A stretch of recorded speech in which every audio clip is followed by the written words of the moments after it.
अथ त्रयोदशोऽध्यायः। सूत उवाच सुद्युग्ने तु दिवं यादे राज्यं चक्रे पुरूरवाक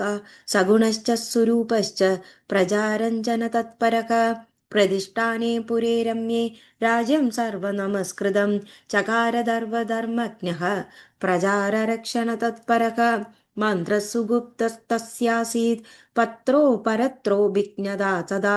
सदैवोत्साहशक्तिश्च प्रभुशक्तिस्तदोत्तमा सामदानादयः सर्वे वशगादस्य भूपतेः वर्णाश्रमान् स्वधर्मस्थान् कुर्वन् राजं शशासः यज्ञाश्च विविधाश्चक्रे राजा बहुदक्षिणान् दानानि च पवित्राणि ददावद नराधिपः तस्य रूपगुणौदार्य शीलद्रविणविक्रमान् शूद्रे वशीभूता च गमेतं नराधिपम् ब्रह्मशापाभिदत्ता सा मानुषं लोकमास्थिता गुणिनं तं नृपं मत्वा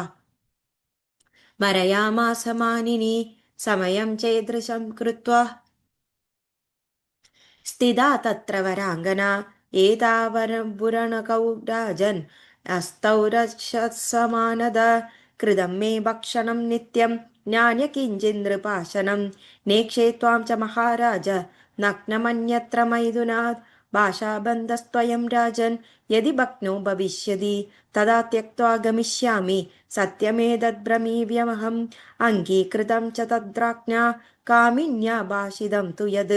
स्थिता भाषणबन्धेन शापानुग्रहकाम्यया रेमे तदा स भूपालो नीलो वर्षगणान् बहून् धर्मकर्मादिकं त्यक्त्वा चोर्वश्यामदमोहितः एकचित्तस्तु संज्ञाद स्तम्मनस्थो महीपतिः न शशाकतया हीनः क्षणम् अप्यतिमोहितः एवं वर्षगणान् देतु स्वर्गस्तपाकशासनः उर्वशीं नागदां दृष्ट्वा गन्धर्वानाह देवराट् उर्वशीमानयध्वम्भो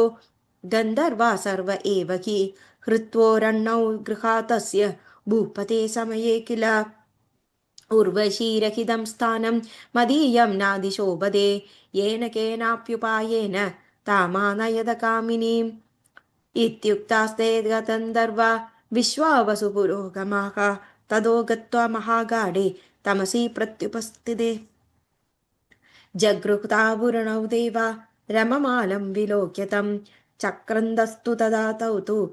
ह्रियमाणौ विहायसौ उर्वशी तदुपाकर्ण्य क्रन्दिदं सुदयोरिव कुपितो वाजराजानं समयोऽयं कृतो मया नष्टाहं तव विश्वासात् धृतौ चोरैर्मरो नरौ राजन्पुत्रसमावेतौ त्वं किं शेषे स्त्रियामसः हसास्यमहं कुनादेन न पुंसा वीरमानिना उरणौ मे गतौ चाद्य सदा प्राणप्रियौ मम एवं विलप्यमानां तां दृष्ट्वा राजा विमोहितः नग्न एव ययौ तूर्णं पृष्ठतः पृथिवीपदी विद्युत्प्रकाशिता तत्र गन्धर्वै नृपवेश्मनि नग्नभूतस्तया दृष्टो भूपतिर्गन्धुकामया त्यक्तो गणौ जता सर्वे गन्धर्वापदि पार्थिवः नग्नो जग्राहतौ शान्द्रो जगाम स्वगृहं प्रति तदोर्वशीं गदां दृष्ट्वा विललापातिदुःखितः नग्नं वीक्ष्य पदिं नारी गदा सा वरवर्णिनी क्रन्दन् सददेशदेशेषु भ्रमा बभ्राणन् नृपति स्वयं तच्चित्तो विह्वलः शोचन् विवशः काममोहितः भूमन् भ्रमन् वै सकलां पृथ्वीं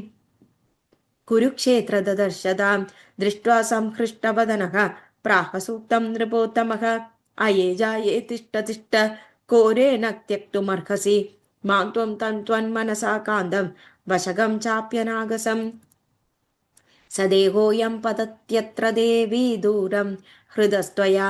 खादन्त्येनं मृगा काका त्वया त्यक्तं वरोरुयत्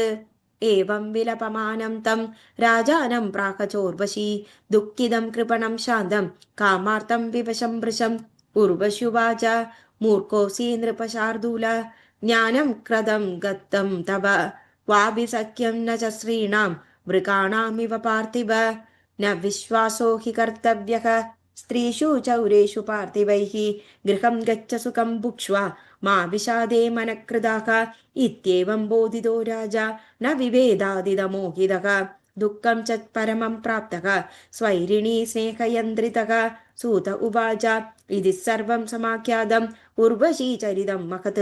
वेदे विस्तारितं चैतत् संक्षेपात् कथितं मया इति श्रीभगवद्देवी भागवते प्रथमस्कन्धे त्रयोदशोऽध्यायः. Thank you.